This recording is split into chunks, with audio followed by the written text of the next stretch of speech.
Alright, hello everyone. Experimental psychology pa rin tayo. This time, I'm gonna talk about confounding variables and syempre, hindi mawawala, spiritual insights. Kalimutan nyo ng lahat sa experimental psychology, huwag lang tong mga spiritual insights na to kasi ito talaga yung merong impact in our everyday living. Okay? So as always, bago ko to i-discuss, let me just read some passages. Actually, isang passage lang. Matthew 6:33, one of my favorites. At marami rin favorite to, nilalagay sa mga Facebook nila, Instagram nila. Yun nga lang, yung iba, mali ang application. Okay, so pag-uusapan natin to later. But seek first the kingdom of God and His righteousness, and all these things will be added to you.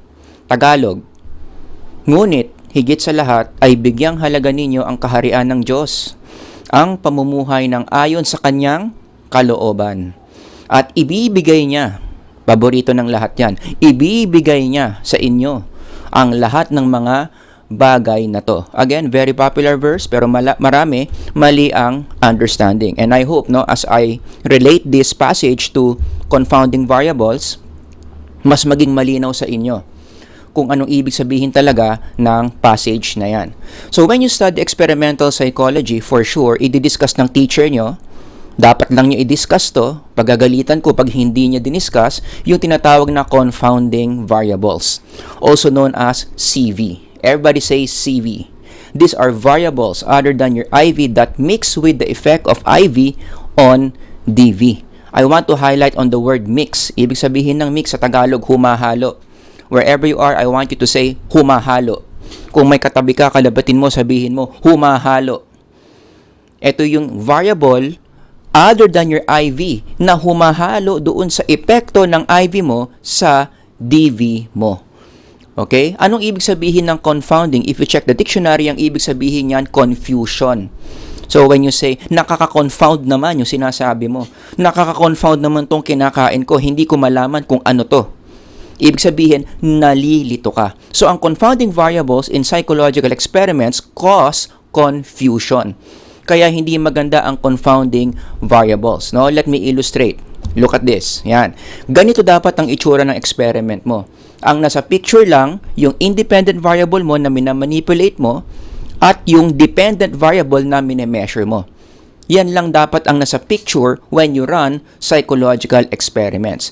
Now, let's say for example, hindi mo alam tong lecture na to, tapos nag-experiment ka, and then after your experiment, lumabas in your result, merong effect yung IV sa DV. Merong significant effect, sabi ng t-test, or ANOVA kung tatlo ang levels mo or more. Okay? So, klarong-klaro, merong effect ang IV sa DV. May significant difference. Now, the thing is, upon analyzing your study, may napansin kang isa pang variable other than your independent variable na nakalusot. Hindi mo na-control, hindi mo na-eliminate. Now, my question is, given this picture, ito ba problema in psychological experiment? And the answer is, yes, it is. Paano naging problema itong presence ng confounding variable?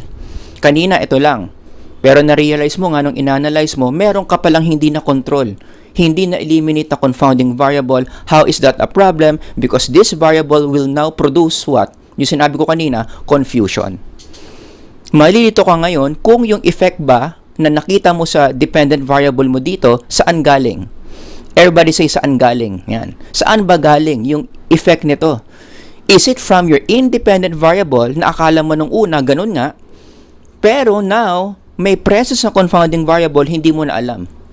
Kung itong effect ba na nakita mo dito, galing sa IV, or baka naman nanggaling sa confounding variable. Now you're confused. Hindi mo na ngayon alam kung saan galing ang effect nito. Does that make sense? Na ano ngayon ang epekto niyan in psychological experiments? Pag may nakita kang effect sa DV, pero may confounding variable na present, ang effect niyan is bumababa yung internal validity ng experiment. What do you mean by internal validity? This is very important. The degree of certainty that your conclusion will be true kung proposal pa lang yung experiment mo, or the certainty that your conclusion is true kung natapos mo na yung experiment mo. Sa simpleng Tagalog, ang ibig sabihin lang yan, gaano tayo ka-confident na totoo tama, sure ball, yung sinasabi mong conclusion ng experiment mo. Remember, the reason why we do experiment is because we want to find the truth. Lecture 1 ko yan. Bakit nagsa-psychological experiment? We want to discover the truth about the human mind. Nag-experiment ka, fast forward, meron ka ng truth claim, meron ka ng conclusion. Ang problema, may mga confounding variables yung experiment mo. So ano nangyayari? Humihina yung confidence mo na yung sinasabi ng experiment mo, which is the truth, is really the truth. Let me give you some example. Halimbawa, nag-experiment ka, ito yung conclusion mo. Praying causes lower levels of academic stress. Spot nyo na lang ano yung IV, ano yung levels, ano yung DV dyan. That's a good exercise. But fast forward, this was your conclusion. Kaya lang na-realize mo may mga confounding variables ka na hindi mo na-eliminate. So ano nangyari ngayon sa conclusion mo dito? Humina. Lumambot ngayon yung confidence mo na katotohanan nga yan about praying. Kumbaga sa Tagalog, masasabi mo sa conclusion na to, talaga, hindi ko sure. Actually, baka lang, hindi natin sure kung yung prayer talaga nakakapagpababa ng stress ng mga estudyante. See? Sayang, yung effort mo, nag-experiment ka pa kung hindi ka pala ganun ka-confident sa conclusion mo. Ang tanong, bakit nga ganyan ka? Bakit hindi ka naging confident sa conclusion mo? Because hindi mo na-eliminate yung confounding variables in your experiment. Another example, let's say, nag-experiment ka, ito yung truth claim mo, ito yung conclusion mo. Actually, base to kay Albert Bandura, watching violent models causes children to be aggressive. Kaya lang, let's say, halimbawa lang, si Albert Bandura, may mga confounding variables siyang hindi niya na-eliminate. So what will happen to his conclusion? Bababa na naman yung confidence niya. Lalambot na naman yung certainty niya na totoo nga na ang panonood ng violent models ang nagkokos ng aggression. Pwede mo na namang sabihin sa conclusion ni Bandura, talaga, hindi ko sure, baka lang yung violent model ang cause ng aggressive behaviors. Now we are no longer sure. And again, sayang yung effort ng experiment kasi pinaggastosan mo yan. Binigyan mo yan ng oras, inistorbo mo yung buhay ng mga participants mo, and then yung truth claim mo pala, hindi ka pala sure kung yun ba talaga yung truth. Again, bakit nangyari yon? Because of confounding variables. Kaya nga, ang implication dito, in doing psychological experiments, one of your major goals as you design your experiment, as you run your experiments, ma-minimize mo yung presence ng confounding variables. As much as possible, eliminate all potential confounding variables. Okay? Now, let me just give you one demo of a hypothetical experiment and show you how confounding variables can cause all this. Paano nasisira ang experiment dahil sa confounding variables? Let's say, we have this experiment. Again, this is hypothetical. Nag-develop tayo ng isang pill na kapag ininom ng tao, tumatalino siya. Ang tawag natin dito, knowledge pill. And we want to answer the question, is this pill really effective in making people smarter? So, simple lang ang design natin dyan. Let's run 2 groups. Ang IV natin, knowledge pill. Ang levels natin, 2 levels. One group will take the pill, another group will not take the pill. So, treatment group natin yung first group, control group natin, second group. And then the dependent variable is, let's say, we will give them test scores that measures their general IQ.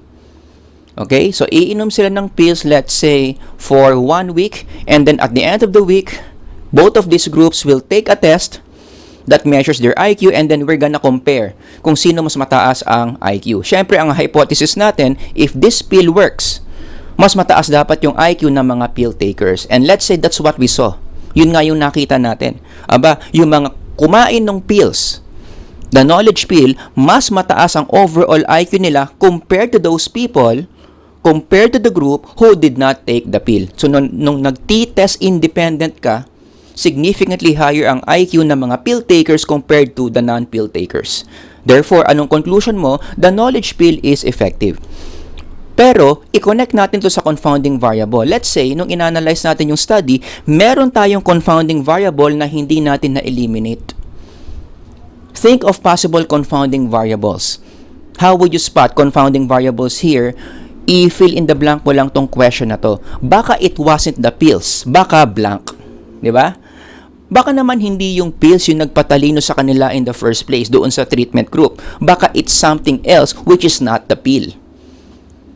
If you ask that question, ano nangyayari? Humihina yung conclusion mo that the pill is effective in increasing intelligence. Duda ka na ngayon. Maybe it wasn't the pills that made them smarter. Maybe it's something else. You put that in a picture, it looks something like this. Maybe it wasn't the pills that made them smarter. May isang confounding variable na nakalusot. Kaya ano naging epekto? Yung nakita mong effect dito sa DV mo, hindi ka na sure. Hindi ka na sigurado. Hindi confirmed na galing sa IV. Baka naman itong nakita nating effect sa DV, hindi galing dito sa IV, nang galing doon sa confounding variable. Now, here's the question. Ano kaya yung posibleng confounding variable that's making us confused dito sa nakita nating effect sa dependent variable? Ang pinaka-obvious na confounding variable dyan, maybe it wasn't the pills, maybe what? Maybe yung mga nasa treatment group were already smarter in the first place, even before you started the experiment. Nung binuo mo yung treatment group at ang control group, dahil hindi mo kinontrol yung level of IQ, yun yung naging confounding variable mo. Yung treatment group, di hamak na mas matalino pala kumpara doon sa mga nasa control group. In fact, no, i-hypothetical natin yung rewind natin. I-rewind natin, balik tayo doon sa experiment na niran natin. Tapos i-measure natin yung overall IQ ng treatment group at ng control group before the experiment happened. Okay, at nakita mo, yung mga tao doon sa treatment group, ang overall IQ nila is 100. At yung mga tao dito sa control group, ang overall IQ nila average is 65. Diyan pa lang dapat hindi mo na tinuloy yung experiment. Kaya lang, tinuloy mo. Bakit? Hindi mo pa naman alam to eh. 'Di ba? So ano nangyari? Tinuloy mo pa rin. Are you surprised then? Kapag ganito yung forma ng treatment group mo at ng control group mo, will you be surprised to see na mas mataas yung IQ ng treatment group than control group? Tapos sasabihin mo galing sa pills yan. Now you see how erroneous, gaano kamali yung conclusion na yan. Kasi ang nagpatalino sa treatment group, hindi yung pill. Yung intelligence nila in the first place, bago pa man sila kumuha ng pill. Actually, kung isipin mo, kahit hindi kumuha ng pill, wag mo pa inumin ng knowledge pill. Mas matalino pa rin to kumpara doon sa previous group. Nagigets nyo? So, we will not be surprised if we see this result. Tapos sasabihin mo, kaya mas mataas ang IQ ng treatment group kumpara sa control group, dahil sa pills. Naging erroneous na yung conclusion mo. Does that make sense? It wasn't the pills that made them smarter, but it was their IQ before the experiment started. So, in that example, yan yung confounding variable natin. May nakita tayong effect dito sa dependent variable natin. Kaya lang, hindi na natin sure dahil dito kung ito ba, sino nag-cause? Cause ba yan nito ng knowledge pill? Or cause ba yan ng IQ before the experiment? Lumambot ngayon yung certainty natin na ito yung psychological truth, na itong pill na to pampataas ng intelligence. For all we know, baka wala naman talagang effect yung pill. Right? Pero pwede rin namang oo. Pero hindi ka na sure kung talaga bang effective or hindi. Kaya ang solution dito, para mas maging certain ka, para mas ma-recover mo yung certainty mo dito, na totoo ngang pampatalino yung knowledge pill mo is what? You have to eliminate that confounding variable. Kailangan matanggal mo yung IQ before the experiment. Ang nasa picture lang is the knowledge pill and the dependent variable. Yan lang. So kapag nahiwalay mo yan, napatay mo, na-eliminate mo yung confounding variable na yan, now you will be more certain. Mas magiging sigurado ka. Kung ganito pa rin yung result, no? Mas magiging sigurado ka na itong effect na nakita mo dito galing doon sa independent variable mo. And by the way, I am oversimplifying this example because we can have more than one confounding variable in an experiment. Right? In the real life, in real life, when you run experiments, it looks something like this. Maraming mga potential confounding variables other than your independent variable. At kapag may experiment ka, tinuloy mo yung experiment mo na hindi mo ini-eliminate yung confounding variable mo, anong ibig sabihin nun?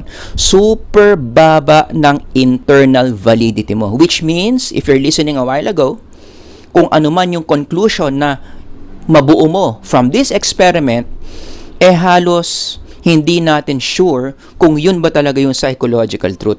Yun ba talaga yung tamang conclusion. Kasi nga, ang dami mong confounding variables na hindi mo na eliminate. And just to share with you, no, sa klase ko, this term, sa experimental psychology, shout out sa mga estudyante ko dyan. If you are my student this term, mag-comment ka dyan sa baba.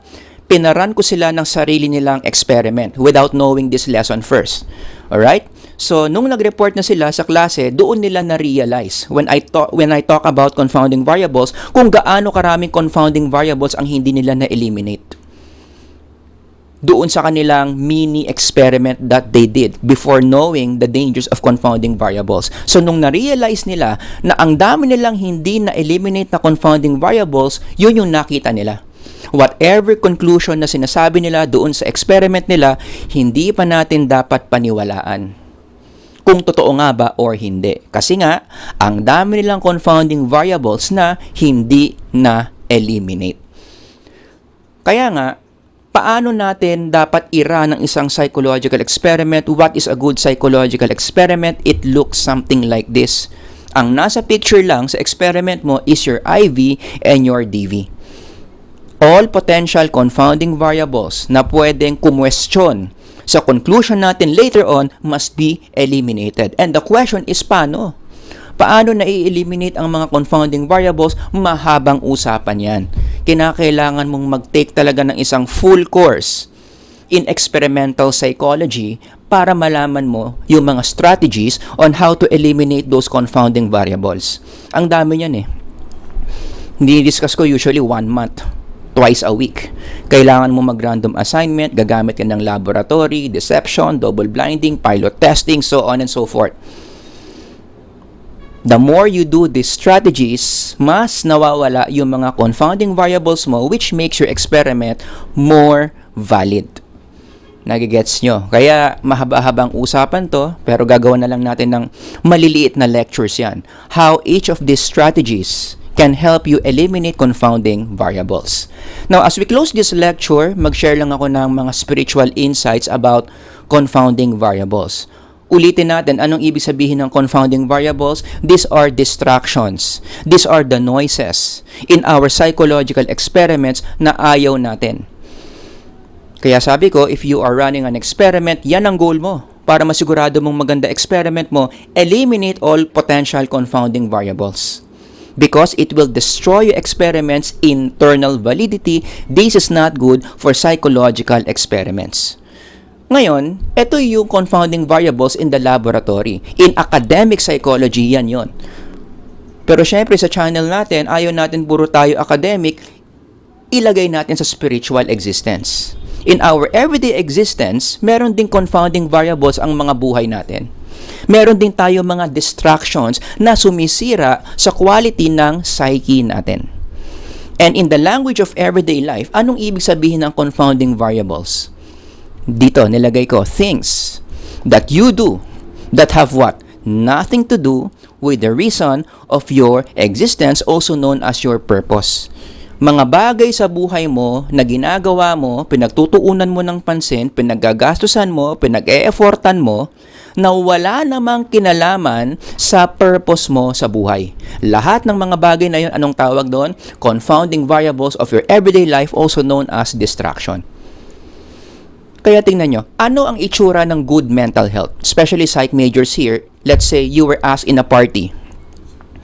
Nalaman nila psych major ka. Tapos may nagtanong sa'yo, oh, di ba psych major ka? Paano mo malalaman na ang tao maganda ang mental health?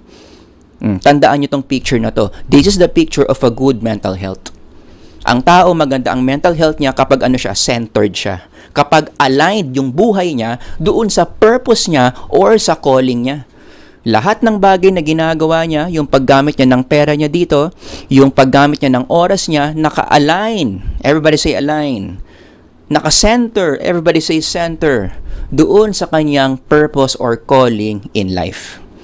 Kapag ang tao, ang pamumuhay niya, ganyan araw-araw, ito lang iniisip niya, lahat ng efforts ko in line with my purpose, sureball ako, maganda ang mental health niyan. Sureball ako, wala masyadong diagnosis sa DSM-5 yan. Sure ako, bigyan mo to ng test on well-being, mataas ang well-being nito. Now, we relate this to the Bible, no? Sino ang pinakamagandang mental health sa Bible? Dahil pinag-uusapan na rin lang, mental health. Very connected sa Bible. Sino ang ultimate model of good mental health in the Bible? Clue. Kilalang kilala to ni Lasal. Another clue, etong tao na to, si Lasal, pinapalagay niya sa puso ng mga estudyante sa Lasal. Kaya nga naging Lasallian prayer yan, no? Anong sinasabi sa Lasallian prayer? Leave Jesus in our hearts forever. So sinabi ko na, sino ang pinakamagandang mental health sa Bible? Si Jesus. Kaya nga si Lasal, pinapalagay niya si Jesus in our hearts, kasi kung sino man yung nandyan sa heart mo, na-emulate mo, na-imitate mo yung ways niya. So kung si Jesus maganda ang mental health niya, nilagay mo sa heart niya, umaasa tayo na mahahawa ka sa ganda ng mental health niya. Yun yung reason why Lasal wants Jesus to be in our hearts. Sana si Jesus, no? Hindi Bini. O, gusto nyo ba yon? Leave Bini in our hearts. Or leave San Goku in our hearts. Or sino pa ba? Leave Santa Claus in our hearts. Parang doesn't make sense. Kung may ilalagay ka na rin lang sa heart mo, yung pinakamaganda na ang mental health. Leave Jesus in our hearts.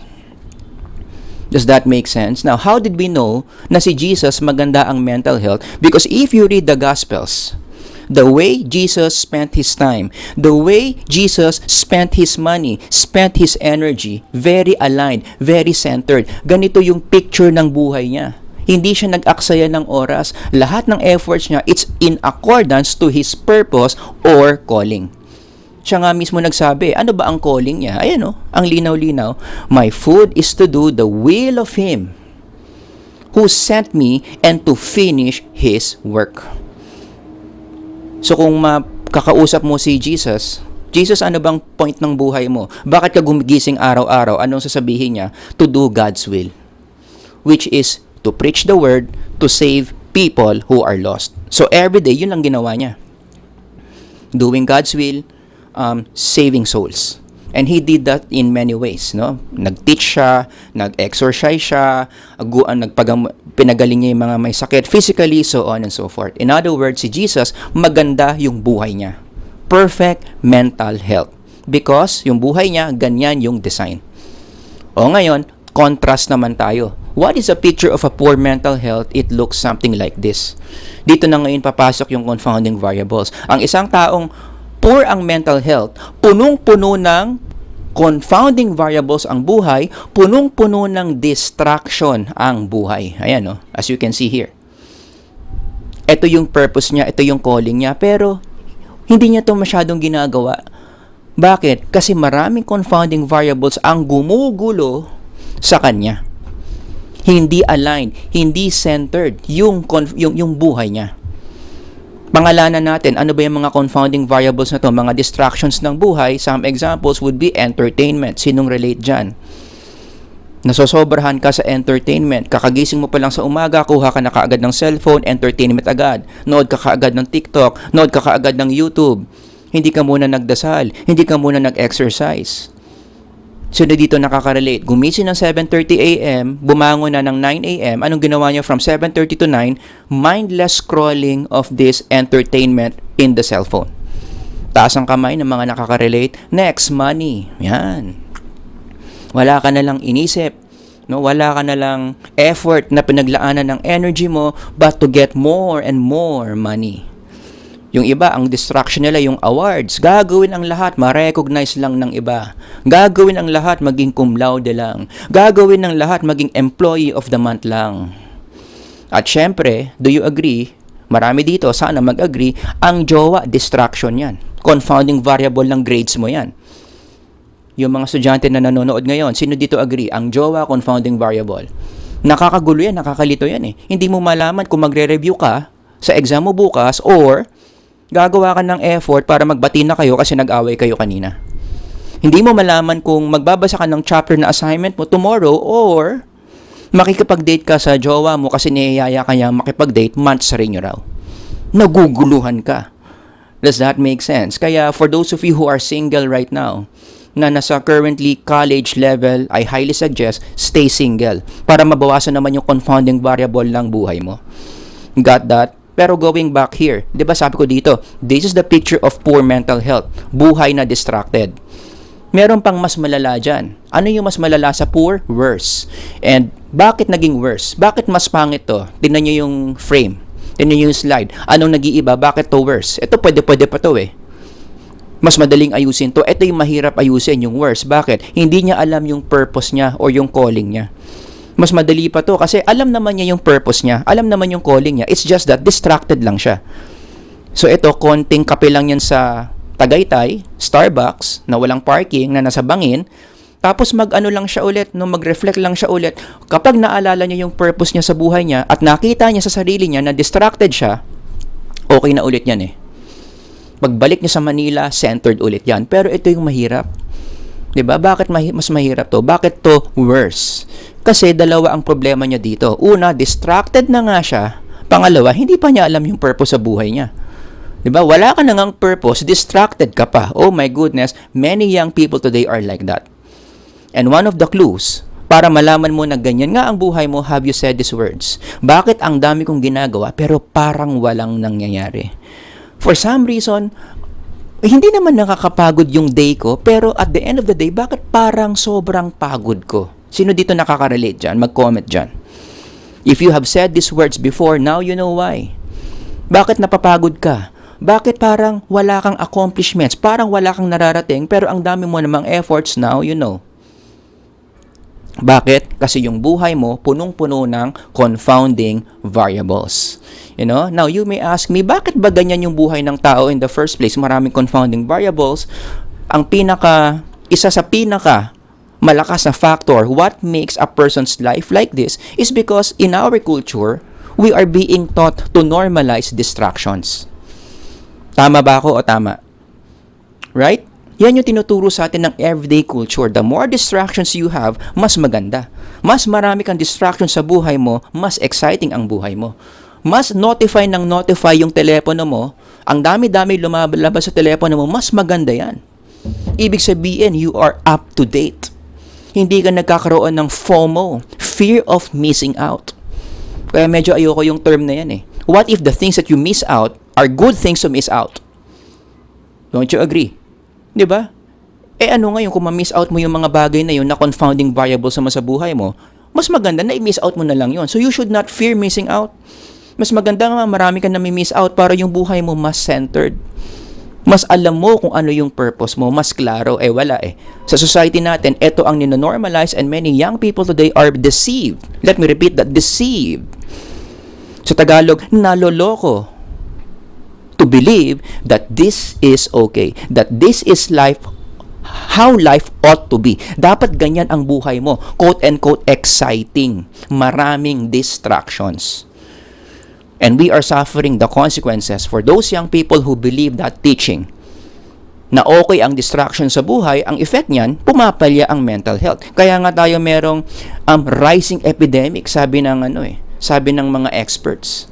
Pataas ng pataas ang mga kabataan ngayon in our society whose life are like this, Pumapalya ang mental health kasi nga ganyan. 'Di ba? And people think that this is normal, but it's making their psychological health, mental health, abnormal. You see the contrast there? Kaya okay rin yung sinabi ni Denzel Washington about this eh. Just because you are doing a lot more doesn't mean you are getting a lot done. Don't confuse movement with progress. Who among you here, you just feel that you're moving, but you are not progressing? Yan yun. Bakit feel mo, move ka lang ng move? Wala ka namang progress, kaya ka napapagod, kasi nga, yung buhay mo ganyan. Kasi nga, naniwala ka sa kultura na ang buhay dapat ganyan. At kinakagat mo naman. Does that make sense? So, in closing, how do we improve mental health using the concept of confounding variables, no? The word to remember here is, if you want to improve a person's mental health, pwedeng mental health mo, or pwedeng mental health ng kasama mo, whoever, kinakailangan taasan mo yung focus ng buhay mo. Everybody say the word focus. Sabihin mo sa katabi mo kung meron, kalabatin mo, sabihin mo, focus. Yan ang gamot sa poor mental health. Increase focus in your life. And how do you increase focus in your life? I-connect mo yan sa principle na pinag-aaralan natin ngayon about confounding variable. You need to eliminate the different confounding variables. Pero syempre, as you can see here, no, it starts with knowing your purpose. Yun na muna. Hindi ka makakapag-focus kung hindi mo alam saan ifo-focus yung focus mo. Am I making sense? Kaya dito kung ano-anong pinofocus mo, sinasabay-sabay mo yung focus mo. Kasi hindi mo alam yung purpose mo. So what do? You start with knowing your purpose. As you can see there. Yung question mark, naging purpose, naging calling. You start there. Alamin mo yung purpose mo and then what? Pag alam mo na yung purpose mo, tanggalin mo yung mga bagay sa buhay mo na walang kinalaman sa purpose mo. Isa-isahin mo tanggalin yung confounding variables mo. Tanggalin mo muna entertainment. Tama na muna yan. Purpose muna ni Lord para sa'yo. Tanggalin mo muna yung desire mo na maging milyonaryo at bumili ng maraming kondo at sports car. Mamaya na yan. Purpose muna. Tanggalin mo muna yung obsession mo na cum laude ka or summa cum laude ka or employee of the month ka. Yung purpose or calling mo muna. Naku, marami magagalit sa akin ngayon. Baka mabash na naman ako. Tanggalin mo muna yung jowa mo na gumugulo lang sa isipan mo tuwing may exam. Nakikipag-away kung kailan midterms. Nakikipag-away kung kailan finals. Taas ang kamay. Sino nakaka-relate dyan? Tapos sisisihin mo yung teacher mo, hindi marunong magturo. Hindi kasalanan ng teacher mo. Kasalanan ng jowa mong nakipag-away sa'yo na wala yung clarity ng pag-iisip mo in reviewing. Tanggalin mo muna yan. See? Ano nangyari sa buhay mo this time? Mas meron kang focus. Anong consequence yan? Anong effect niyan? Gaganda ang mental health mo, tataas ang well-being mo. Ipapuputol ko ang isang daliri ko kapag yan hindi naging totoo sa'yo. Gawin mong ganyan yung buhay mo, galing sa ganyan, anong mangyayari? Gaganda ang mental health mo. Sure na sure ako dyan. It has never failed. Baka sabihin nyo, invento ko lang yung framework na yan. No? Marami tayong literature to support that. If you want, you read this article. Basically, ang sinasabi ng article dito, the more clearer your purpose is, mas klaro sa'yo ang purpose mo sa buhay. Mas centered ka sa purpose mo. Yung mga ginagawa mo, laging may kinalaman sa purpose mo sa buhay, mas gumaganda ang mental health mo. Now, I'm sure many of you right now, nakataas ang kilay, sasabihin sa akin, Sir, napaka-boring naman, napaka-unrealistic naman ng buhay na yan. Sino dito ganyan? Taas ang kamay? Okay lang yan and I understand.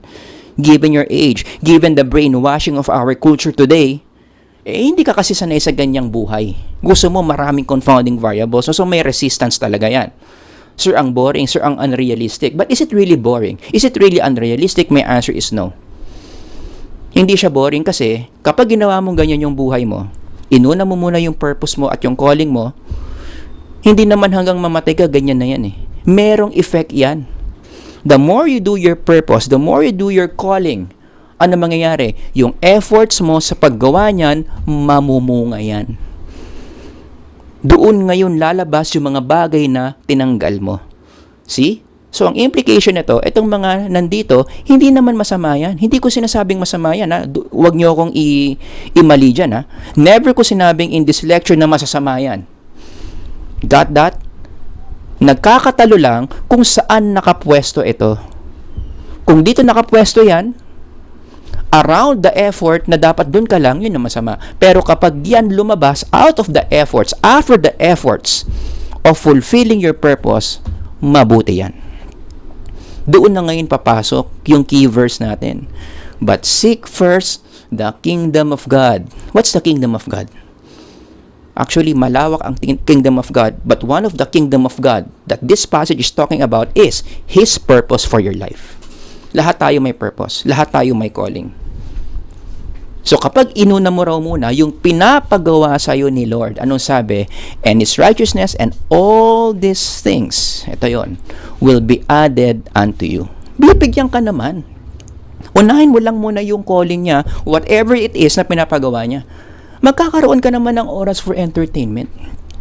Bibigyan ka naman ni Lord ng pera na kailangan mo. Kung nakita naman ni Lord na masipag ka, deserving ka sa award, bibigyan ka naman niya. Lalo na to, kung talagang pinatunayan mo sa sarili mo na kayang-kaya mo yung sarili mo through His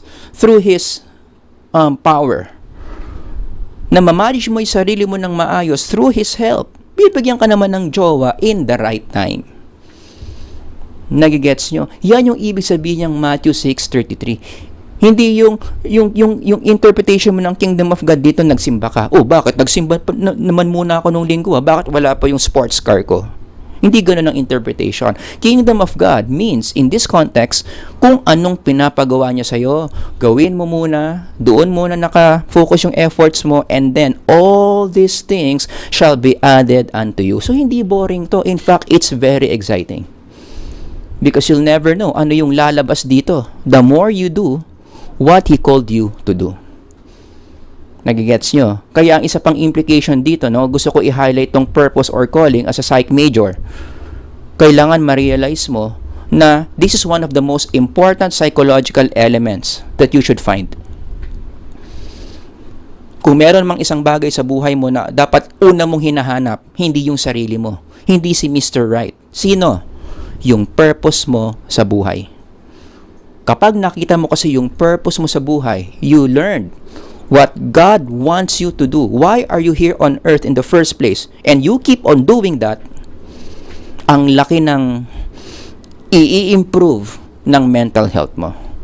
And for those of you who like that, paano ba mahanap yung purpose sa buhay? I highly recommend you read this book by Rick Warren, Purpose-Driven Life. In this book, tuturuan ka ng mga spiritual principles on how to find that calling that God wants you to do, para mai-align mo yung efforts mo doon at gumanda ang mental health mo.